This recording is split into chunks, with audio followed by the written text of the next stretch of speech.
خوف سے کپکپانے لگا اور اس نے دونوں ہاتھ اپنے کانوں پہ لگا کر اللہ تعالیٰ سے سچی توبہ کی اور ہاں میں سر ہلا دیا۔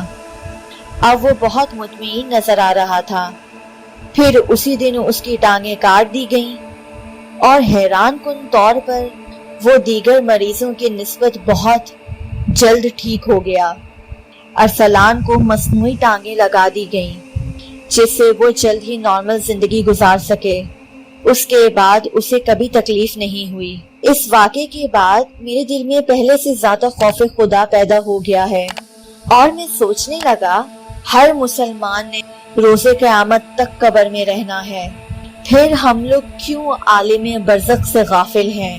میں تو الحمدللہ عذاب قبر سے بچنے کے لیے اسلام کے اصولوں کے عین مطابق زندگی گزار رہا ہوں اور امید کرتا ہوں کہ تمام مسلمان بھی اللہ کی رسی کو مضبوطی سے تھام کر زندگی گزاریں اور عذاب قبر سے محفوظ رہنے کے لیے اس فانی زندگی میں جدوجہد ضرور کریں گے۔ اگر آپ کو یہ کہانی اچھی لگی ہے تو لائک اینڈ سبسکرائب کرنا مت بھولیے گا۔ اللہ حافظ۔